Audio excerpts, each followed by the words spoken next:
Something enormous is moving through your life right now. So subtle most people never notice it. It doesn't arrive like a billboard or a trumpet. It arrives like a change in the wind.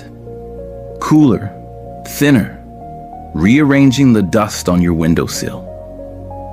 If you pay attention, you'll realize you're not looking at small, meaningless shifts. These are the scaffolding of a new life being built around you. And if you learn to read them, you'll know exactly when to step forward. Imagine you're standing on the edge of a diving board at dusk. The water below is dark, impossible to fully see. But you know, somewhere beneath that surface, there's a world that will be different from anything you know now. You're already on the board. Most people never notice that they climbed up. They keep rearranging their towel, adjusting the same old routine, and miss the moment the current changes beneath their feet. But there are patterns that show up before the leap, and once you can name them, the next chapter stops being a mystery and becomes an invitation. The first thing you will notice is not dramatic. It's a pressure that grows, a low-level discontent that used to be tolerable, but now sharpens into pain. I call this phase discomfort amplification. The small annoyances become intolerable. The job that felt fine starts to feel like a cell. Friends who once fit now feel like costumes you're tired of wearing. Routines that brought comfort begin to look like cages. Most people respond the same way. Panic, fix what's not broken, scrub the cracks hoping the shape of their life will go back to what it used to be. Here's the truth. That discomfort is not an error. It is a signal. Your inner life is expanding, and the old containers no longer hold it. The irritation is your consciousness outgrowing your current clothes. That is good news, even though it feels terrible. Pain is frequently the sound of growth. As the pressure builds, you enter what I call the magnetic shift. People begin appearing in your life like characters in a book you didn't write. Strangers who know things you're only beginning to understand. Acquaintances who live the life you want and seem completely ordinary to everyone else. These aren't random meetings. They are magnetic pulls. Evidence that your frequency is changing and attracting elements of your next life. Pay attention to who shows up. Not just the names, but the themes of their lives. The values they hold, the risks they take, the language they use when they speak about purpose. These people are previews of the community you are being invited into. It's not coincidence, it's alignment. When your inner world recalibrates, your outer world reorients to match it. Then, just when you'd expect everything to clear, clarity becomes a camouflage. I call this the clarity eclipse. It is the moment when the universe does the exact opposite of what you want. She blurs the map. Decisions that once seemed obvious become riddles. Paths that looked straight now fork into fog. The old logic no longer applies because you are transitioning between two systems of meaning. Your previous way of making sense of things is dissolving, but the new map hasn't finished printing. This is why so many people retreat at this stage. They take the confusion as proof they've lost their way. Don't. Confusion is a tunnel. In the dark, your sense of direction must come from something quieter than rational argument. Trust the subtle knowing that's been whispering under the noise. Intuition, soft, stubborn, and patient, starts to matter more than spreadsheets and pro-con lists. The way forward is less a choice and more a slow remembering. As you move through the eclipse, you'll notice time begins to play tricks. This is the acceleration phenomenon. Some days stretch like an elastic band. hours packed with creative productivity where you complete in a morning what used to take a week. Other days slide away, foggy and protracted, where even the simplest tasks feel heavy. That uneven rhythm is not a bug.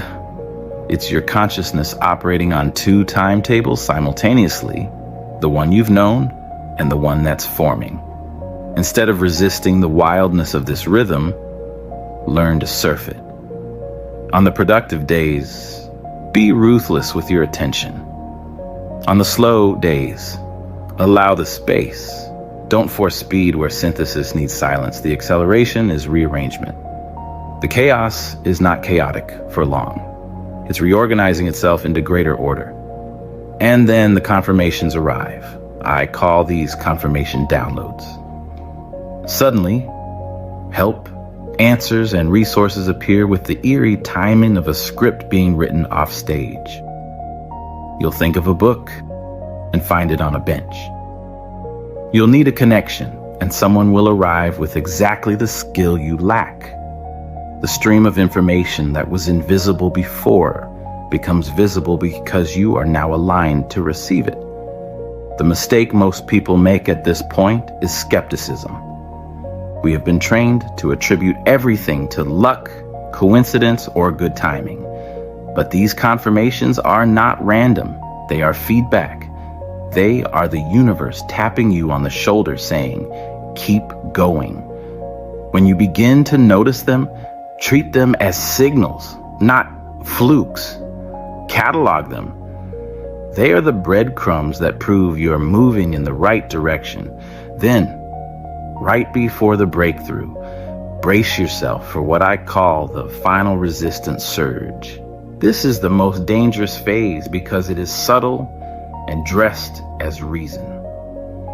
Your internal voice will mobilize every argument you've ever heard about safety, prudence, and likelihood, and it will articulate them in a way that sounds convincing, more convincing than fear ever did. It will beg you to postpone, to plan more, to wait for the perfect conditions that never come. This resistance is not stupid. It's strategic. It knows how to weaponize your own wisdom to stall you. It will remind you of past failures and paint the most detailed possible picture of what could go wrong. You'll get tired for no reason, procrastinate on critical tasks, or suddenly believe everyone who doubts you. Your support system may wobble too. People who love you will ask you to slow down, not because they are against you, but because your change threatens the stability of their world. Recognize this surge for what it is. Your old identity fighting for survival. Don't trust it implicitly. Respond with small acts of courage. Tiny, consistent commitments that prove to your future self that you are moving anyway. The antidote to the final resistance surge is not brute force. It's faith translated into routine. On the other side of resistance, the world seems to begin arranging itself around you. I call this the synchronicity storm.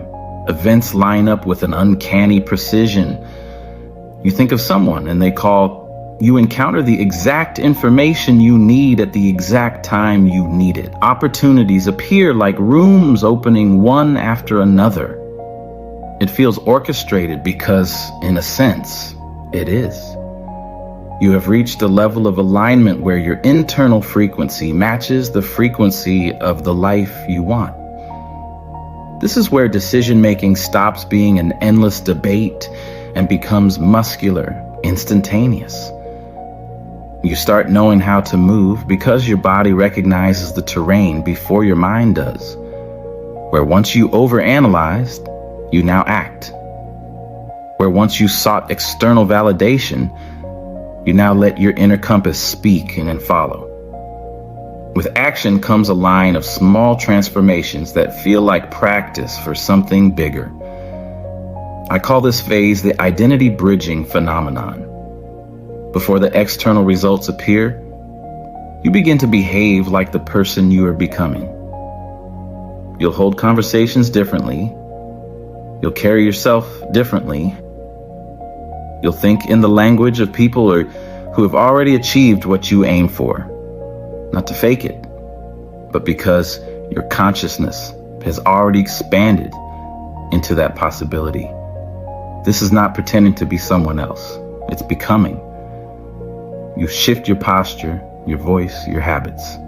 You stop chasing success and start attracting it because you matched the inner blueprint to the outer reality. People begin to perceive you differently. They ask your opinion, invite you into rooms you weren't in before, and treat your ideas as if they were always their next move. Finally, everything moves faster than you can plan. I call this the momentum cascade. Doors swing open. Opportunities multiply. People who could help your journey show up not by accident, but because you are now a node in a network that extends beyond you. The progress that used to come in increments now compounds. You realize the work you did during the discomfort, the days you showed up despite doubt, are the compound interest of this moment. At every stage, there are simple practices that help you navigate the map. Keep a signal log. Write down the confirmations, odd coincidences, and new people who enter your life. When doubt creeps in, reading that list reminds you are on a real trajectory. Choose micro commitments over heroic promises. Courage is a habit, not a one-time explosion. Do one small, scary thing every day. Send the email. Say the thing. Set the boundary. These tiny acts accumulate into unstoppable momentum. Protect your environment. As you change, your inner circle will either expand to hold you or constrict to keep you small. Be deliberate about who gets airtime in your life.